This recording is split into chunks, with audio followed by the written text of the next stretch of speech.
নমস্কার বন্ধুরা, দ্য বংস রসুই ঘরে সবাইকে স্বাগত।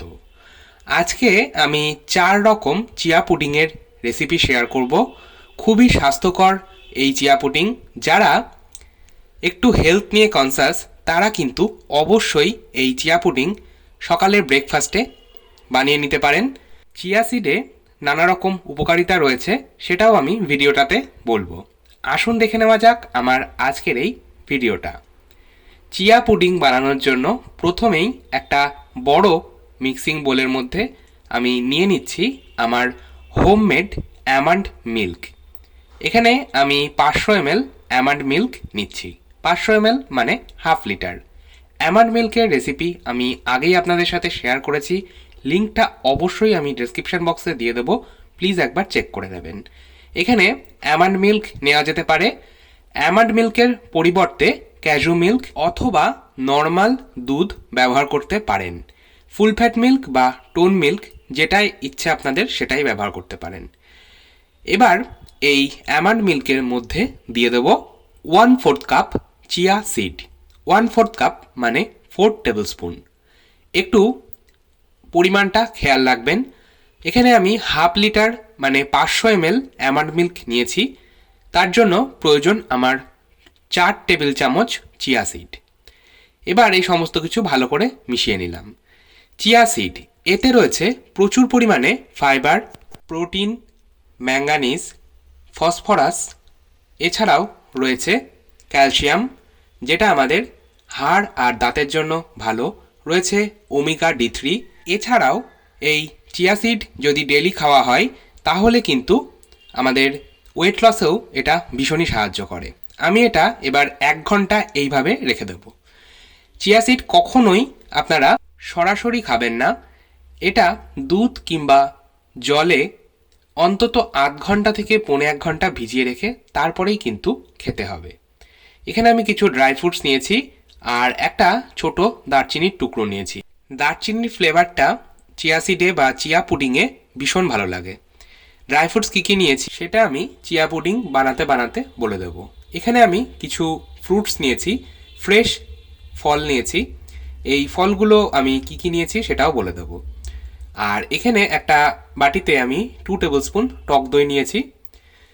এবার চলে যাব আমাদের মূল রান্নায়। 1 ঘন্টা হয়ে গেছে। এবার আমি চিয়া পুডিংটা দেখব কতটা সেট হলো। দেখুন, চিয়া পুডিং এইভাবে যদি দুধ বা জলে ভিজিয়ে রাখা হয় তাহলে দেখবেন এইরকম একটু জেলি জেলি হয়ে যাবে, আর আমাদের কিন্তু এই রকমই প্রয়োজন। এবার এর মধ্যে আমি দিয়ে দেব হানি বা মধু। এটা আমি পরিমাণটা বলছি না, এটা আপনারা আপনাদের ইচ্ছে মতন যতটা মিষ্টি খেতে পছন্দ করেন ততটা ব্যবহার করবেন। আর হানির পরিবর্তে ম্যাপল সিরাপ ব্যবহার করা যেতে পারে। যদি হানি বা ম্যাপল সিরাপ কোনোটাই না থাকে সেক্ষেত্রে আখের গুড় ব্যবহার করতে পারেন। আখের গুড়ও কিন্তু স্বাস্থ্যের পক্ষে ভালো। সমস্ত কিছু ভালো করে মিশিয়ে নিলাম, এটা আমি সাইডে সরিয়ে রাখছি। এবার এখানে আমি কিছু কাচের গ্লাস নিয়েছি। এই কাচের গ্লাসগুলোর মধ্যেই আমি পুডিং সেট করব। এবার প্রথমেই আমি ফার্স্ট চিয়া পুডিং বানাবো, সেটা হলো ব্লুবেরি চিয়া পুডিং। তার জন্য প্রথমেই আমি একটা মিক্সিং জারে নিয়ে নিচ্ছি 2 টেবিল স্পুন টক দই। অবশ্যই টক দইয়ের ব্যবহার এখানে করতে হবে। এবার এর মধ্যে নিয়ে নেব ফ্রেশ ব্লুবেরি 7 থেকে 8টা। এবার মিক্সিং জারের ঢাকনা বন্ধ করে আমি এটার একটা মিহি পেস্ট তৈরি করব। এবার এই ব্লুবেরি পেস্ট আমি সাইডে সরিয়ে রাখছি। এটা আমি লেয়ারের কাজে লাগাবো। একটা কাচের গ্লাস নিয়ে নিলাম, এর মধ্যে আগে থেকেই চিয়া সিড যেটা ভিজিয়ে রেখেছিলাম সেই চিয়া সিড 2 হাতা নিয়ে নিচ্ছি। এবার এর উপর দিয়ে আমি এই ব্লুবেরির লেয়ার করছি। দেখুন, ওপর থেকে আমি ব্লুবেরির পেস্ট যেটা বানিয়েছিলাম ওটার লেয়ার করে দিচ্ছি। গ্লাসটা আমার সম্পূর্ণ ভর্তি হয়নি, তাই আমি আরও হাফ হাতা চিয়া সিড দিয়ে দিলাম। এবার সব শেষে ওপর থেকে কিছু ফ্রেশ ব্লুবেরি ছড়িয়ে দিচ্ছি, এতে দেখতে ভালো লাগবে। তৈরি হয়ে গেল ব্লুবেরি চিয়া পুডিং। তৈরি করব এবার স্ট্রবেরি চিয়া পুডিং। এটা আমার সেকেন্ড চিয়া পুডিং। আমি একইভাবে গ্লাসের মধ্যে দিয়ে দেব 2 হাতা আগে থেকেই ভিজিয়ে রাখা চিয়া সিড। এবার একটা লেয়ার তৈরি করব। কিছু আমি স্ট্রবেরি এইভাবে লম্বা করে কেটে নিয়েছি। অবশ্যই ফ্রেশ স্ট্রবেরি ব্যবহার করছি। যদি আপনারা চান এখানে স্ট্রবেরি জ্যাম ব্যবহার করতে পারেন, স্ট্রবেরি জ্যাম দিয়ে লেয়ার তৈরি করতে পারেন, তবে আমি এখানে ফ্রেশ স্ট্রবেরি দিয়ে লেয়ার তৈরি করলাম। এবার ওপর থেকে আমি আরও 1 হাতা চিয়া সিড দিয়ে ওপর থেকে ফ্রেশ স্ট্রবেরি ছড়িয়ে দিলাম। তৈরি হয়ে গেল স্ট্রবেরি চিয়া পুডিং। এবার তৈরি করব মিক্সড ফ্রুট চিয়া পুডিং। এটা আমার অত্যন্ত পছন্দের একটা চিয়া পুডিং। আমি প্রথমেই একইভাবে 2 হাতা চিয়া সিড দিয়ে দিলাম। এবার কিছু ফ্রুটস দিয়ে লেয়ার করব। আমি কি ফ্রুটস নিয়েছি বলে দিচ্ছি।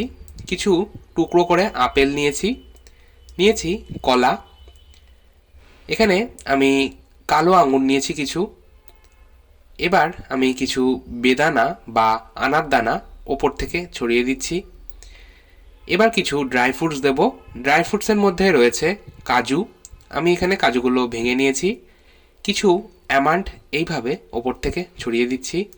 কিছু কিশমিশ দিচ্ছি আর কিছু কালো কিশমিশ দিচ্ছি। ড্রাই ফ্রুটস কিংবা ফ্রেশ ফলের পরিমাণটা আমি বলছি না, এগুলো আপনাদের ইচ্ছে মতন ব্যবহার করতে পারেন। এবার যে দারচিনির টুকরোটা নিয়েছিলাম সেটা গ্রেটার দিয়ে একটু গ্রেট করে দিলাম। দারচিনির ফ্লেভারটা ভীষণ ভালো লাগে এই মিক্সড ফ্রুট চিয়া পুডিংয়ে। ওপর থেকে আরও 1 হাতা চিয়া সিড দিয়ে আমি ওপর থেকে আবারও এই ফ্রুটসগুলো দিয়ে লেয়ার করব। এতে করে দেখতে ভালো লাগবে, এই জন্যই দেওয়া। সমস্ত রকম ফল আমি উপর থেকে এইভাবে ছড়িয়ে দিচ্ছি। তৈরি হয়ে গেল মিক্সড ফ্রুট চিয়া পুডিং।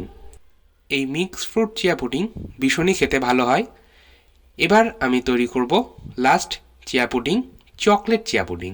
এটা কিন্তু যারা চকলেট খেতে ভীষণ পছন্দ করেন তাদের ভীষণই পছন্দ হবে। 2 চা চামচ কোকো পাউডার বা চকলেট পাউডার দিয়ে দিচ্ছি। মিক্সিং বলে যে চিয়া সিডটা রয়ে গেছিলো তার মধ্যেই দিয়ে দিলাম, দিয়ে ভালো করে মিশিয়ে নিলাম। এবার আমি এটা সাইডে সরিয়ে রাখছি আর একটা গ্লাস নিয়ে নিচ্ছি। গ্লাসের মধ্যে দিয়ে দিচ্ছি আগে থেকেই রেডি করে রাখা চকলেট চিয়া সিড। এটাও আমি 2 হাতা দিলাম। এবার এর মধ্যে আমি দিয়ে দেবো যে ফ্রুটস আর ড্রাই ফ্রুটসগুলো বেঁচে গেছে সেটা দিয়ে দিচ্ছি। একটা লেয়ার তৈরি হবে। আর অবশ্যই ড্রাই ফ্রুটস দেব। চকলেট এই চিয়া পুডিংয়ে ড্রাই ফ্রুটসের ফ্লেভারটা কিন্তু ভীষণ ভালো লাগে, মানে চকলেটের সাথে ড্রাই ফ্রুটস ভীষণ ভালো যায়।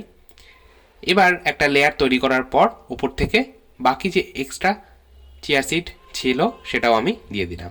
উপর থেকে আবারও একটু ড্রাই ফ্রুটস দিয়ে দিচ্ছি। এই চকলেট চিয়া পুডিংয়ে ড্রাই ফ্রুটসের পরিমাণটা একটু বেশি দিলে খেতে ভালো লাগে। তৈরি হয়ে গেল চকলেট চিয়া পুডিং। আমার 4 রকম চিয়া পুডিং একদম তৈরি। এই চিয়া পুডিংগুলো আপনারা চাইলে ফ্রিজে স্টোর করতে পারেন, আর তারপর যখন ইচ্ছে হবে তখন ফ্রিজ থেকে বার করে রুম টেম্পারেচারে আনার পর খেতে পারেন। আশা করছি আজকের ভিডিওটা ভালো লাগলো। আমার এই 4 রকম চিয়া পুডিংয়ের রেসিপি যদি আপনাদের ভালো লেগে থাকে অবশ্যই ভিডিওটাতে একটা লাইক দেওয়ার অনুরোধ রইল। আর আমার ভিডিও সবার আগে আপনার কাছে পৌঁছতে চ্যানেলটা সাবস্ক্রাইব করে পাশে থাকা বেল আইকনটা প্রেস করে দিন। এতে করে নিত্য নতুন ভিডিও আমি পোস্ট করলেই সাথে সাথে আপনার কাছে নোটিফিকেশান পৌঁছে যাবে। আজকের মতো এই পর্যন্তই, আবার চলে আসবো নতুন কোনো ভিডিও নিয়ে। ভালো থাকুন, সুস্থ থাকুন, ধন্যবাদ।